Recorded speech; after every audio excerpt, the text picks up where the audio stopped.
તો ખેડૂત મિત્રો એકવાર ફરીથી સ્વાગત છે આપ સૌની પોતાની ચેનલ ખેડૂતની દુનિયામાં। તો દોસ્તો આજની વિડીયોની અંદર આપણે જાણવાના છીએ 8 મોટા અને મહત્વના સમાચાર આપણે આજની આ વિડીયોમાં જાણીએ। તો આજના સૌથી પહેલા મોટા અને મહત્વના સમાચાર આપ સૌની સામે આવી રહ્યા છે દોસ્તો કે ખેડૂતોને દેવા માફી અંગેનો ફેસલો। એક માહિતી અનુસાર ગુજરાતમાં કુલ 53,20,626 ખેડૂતો યાદીમાં નોંધાયેલા છે। તેમાંથી 37,28,639 ખેડૂતોને 2022-23 વર્ષ દરમિયાન એટલે કે 31મી જાન્યુઆરી 2023ની સ્થિતિ સુધી એટલે કે માત્ર 10 માસમાં કૃષિ માટે કુલ 98,285 કરોડની લોન લીધી હતી। ભલે દરેક ખેડૂતોએ વધતા ઓછા પ્રમાણમાં ખેતી માટે લોન લીધી હશે, પરંતુ તેનો સીધો અર્થ એ થાય છે કે ગુજરાતના દરેક ખેડૂતોને માથે 2,63,595 રૂપિયાનું દેવું છે। આમ સતત વધતી મોંઘવારીને કારણે ખેડૂત દિવસે ને દિવસે દેવાદાર બનતો જાય છે। જ્યારે તેલંગાણાની સરકારે ખેડૂતોનું 2 લાખ રૂપિયાનું દેવું માફ કર્યું છે, જેના કારણે અને ગુજરાતમાં લોકસભાની ચૂંટણી પહેલાં દેવા માફીનો મુદ્દો ફરી એકવાર ચર્ચામાં આવ્યો છે। જ્યારે મિત્રો સરકાર ખેડૂતોને માત્ર 2 લાખ સુધીનું દેવું માફ કરે તો પણ 90% ખેડૂતો દેવા મુક્ત થઈ શકે છે અને ગુજરાતમાં લાખો ખેડૂતોને દેવાના ભારમાંથી મુક્તિ મળી શકે છે। ત્યાર પછીના મહત્વના સમાચાર આપ સૌની સામે આગળ આવી રહ્યા છે દોસ્તો કે રાશન કાર્ડ ધારકોને મફત અનાજ। રાષ્ટ્રીય અન્ન સલામતી કાયદો 2013 હેઠળ અંત્યોદય રેશન કાર્ડ ધરાવતા કુટુંબો તથા અગ્રતા ધરાવતા કુટુંબોને ઓગસ્ટ મહિનામાં આવતા તહેવારોમાં ધ્યાનમાં રાખીને સરકાર દ્વારા વધારાનું રાશન વિતરણ કરાશે। જેમાં અગ્રતા ધરાવતા કુટુંબોને મળવાપાત્ર જથ્થો પ્રતિ વ્યક્તિ મુજબ કુલ 2 કિલોગ્રામ ઘઉં, 2 કિલોગ્રામ ચોખા તથા 1 કિલોગ્રામ બાજરી વિનામૂલ્યે તથા અંત્યોદય કાર્ડને મળવાપાત્ર જથ્થો જેમાં કાર્ડ દીઠ મહત્તમ 15 કિલોગ્રામ ઘઉં, 15 કિલોગ્રામ ચોખા તથા 5 કિલોગ્રામ બાજરી એમ કુલ 35 કિલોગ્રામ વિનામૂલ્યે અનાજ વિતરણ કરવામાં આવશે। ઉપરાંત રાષ્ટ્રીય અન્ન સલામતી કાયદો 2013 હેઠળ બીપીએલ તથા અંત્યોદય કેટેગરીના રેશન કાર્ડ ધરાવતા લાભાર્થીઓને મળવાપાત્ર જથ્થામાંથી ઘઉં તથા ચોખા ઉપરાંત નીચે મુજબની ખાંડ, ચણા, તુવેર દાળ, મીઠા તથા તહેવાર નિમિત્તે વધારાની ખાંડ અને રાહત દરે 1 લીટર સિંગ તેલ પાઉચના જથ્થાનું વિતરણ કરવામાં આવશે। ત્યાર પછીના મહત્વના સમાચાર આપ સૌની સામે આગળ આવી રહ્યા છે દોસ્તો કે પાન કાર્ડ ધારકો આપે ધ્યાન।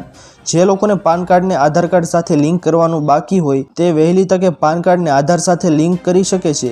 જ્યારે કેન્દ્ર સરકારના જણાવ્યા અનુસાર દેશમાં 70 કરોડ પાન ધારકો છે, જેમાં 10 કરોડ લોકોને પાન કાર્ડ સાથે આધાર કાર્ડ લિંક કર્યું નથી। પણ જો આધાર કાર્ડ અને પાન કાર્ડ લિંક નહીં હોય તો તમે મોટી રકમના વ્યવહારો બેંક દ્વારા કરી શકશો નહીં, સરકારી યોજનાઓનો લાભ પણ મેળવી શકશો નહીં, તેમજ ટેક્સ વિભાગ દ્વારા રિફંડ આપવામાં આવશે નહીં। જો કે લાંબા સમયથી પાન કાર્ડ અને આધાર કાર્ડ લિંક નથી તો ગભરાશો નહીં। ત્યાર પછીના મહત્વના સમાચાર આપ સૌની સામે આગળ આવી રહ્યા છે દોસ્તો કે જનધન ખાતા પર 1.30 લાખ વીમો। પ્રધાનમંત્રી જનધન યોજના હેઠળ ખોલવામાં આવેલા ખાતામાં ખાતાધારકને કુલ 1.30 લાખ રૂપિયાનો લાભ આપવામાં આવે છે। આમાં અકસ્માત વીમો પણ આપવામાં આવે છે। ખાતાધારકને 30,000 રૂપિયાના સામાન્ય વીમા સાથે 1 લાખ રૂપિયાનો અકસ્માત વીમો આપવામાં આવે છે। આવી સ્થિતિમાં જો ખાતાધારકને અકસ્માત થાય તો 30,000 રૂપિયા આપવામાં આવે છે। જો આ અકસ્માતમાં ખાતાધારકનું મૃત્યુ થાય છે તો 1 લાખ રૂપિયા આપવામાં આવે છે, એટલે કે કુલ 1.30 લાખ રૂપિયાનો લાભ મળે છે। ત્યાર પછીના મહત્વના સમાચાર આપ સૌની સામે આગળ આવી રહ્યા છે દોસ્તો કે હપ્તા વગર 42,000 ખાતામાં। જે ખેડૂતોએ આ 2 યોજનાઓ જેમ કે પીએમ કિસાન યોજના અને પીએમ માનધન યોજનામાં રજીસ્ટ્રેશન કરાવેલું હશે તેવા ખેડૂતોના ખાતામાં દર વર્ષે અને હપ્તા વગર 42,000 રૂપિયા ઘરે બેઠા બેઠા આવશે। સરકાર પીએમ કિસાન યોજના અંતર્ગત દર વર્ષે 6,000 રૂપિયા ખેડૂતોના ખાતામાં નાખે છે અને આ 6,000ની સહાય દર 4 મહિનાના અંતર સાથે 2,000 રૂપિયાના 3 હપ્તામાં આપવામાં આવે છે। ત્યારે કિસાન યોજનાના લાભાર્થીઓ જો પીએમ માનધન યોજનામાં ફોર્મ ભરે છે તો તેમને 60 વર્ષની ઉંમર પછી દર વર્ષે 36,000 રૂપિયા મળશે। આમ બંને યોજનાના થઈને ખેડૂતોને બેઠા બેઠા 42,000 રૂપિયા સહાય આપવામાં આવે છે।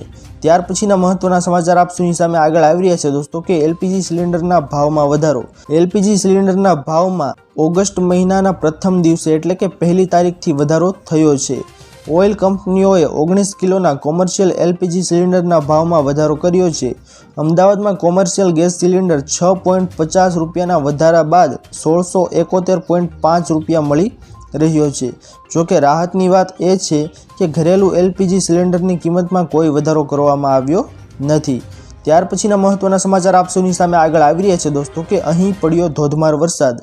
છેલ્લા 24 કલાકમાં રાજ્યમાં 146 તાલુકામાં વરસાદ નોંધાયો છે। હવામાન વિભાગના જણાવ્યા અનુસાર રાજ્યમાં સૌથી વધુ કચ્છના અબડાસામાં 4.3 ઇંચ વરસાદ નોંધાયો છે। પાટણના સરસ્વતીમાં 3.7 ઇંચ વરસાદ ખાબક્યો છે। પાટણ તાલુકામાં 3.1 ઇંચ, ભાંભરમાં 2.7 ઇંચ, સાંતલપુરમાં 2.5 ઇંચ, માંડવીમાં 2.4 ઇંચ જેટલો વરસાદ નોંધાયો છે। ઉલ્લેખનીય છે કે હજી આગામી 7 દિવસની હવામાન વિભાગની આગાહી છે। તો ખેડૂત મિત્રો, આશા કરું છું કે આપ સૌને આજના મહત્વના સમાચાર પસંદ આવ્યા હશે। જો પસંદ આવ્યા હોય તો વિડીયોને લાઇક કરવાનું ભૂલતા નહીં। ચેનલ પર નવા આવ્યા હો તો અમારી ચેનલ ખેડૂતની દુનિયાને સબસ્ક્રાઇબ કરી અને બાજુમાં આપેલા બેલ આઇકનને પણ પ્રેસ કરી દેજો, જેના લીધે દિવસભરના કામના સમાચાર આપ સૌને આ ચેનલના માધ્યમથી મળતા રહે। તો દોસ્તો, મળીએ હવે પછીના વિડીયોમાં। ત્યાર સુધી જય હિન્દ અને વંદે માતરમ।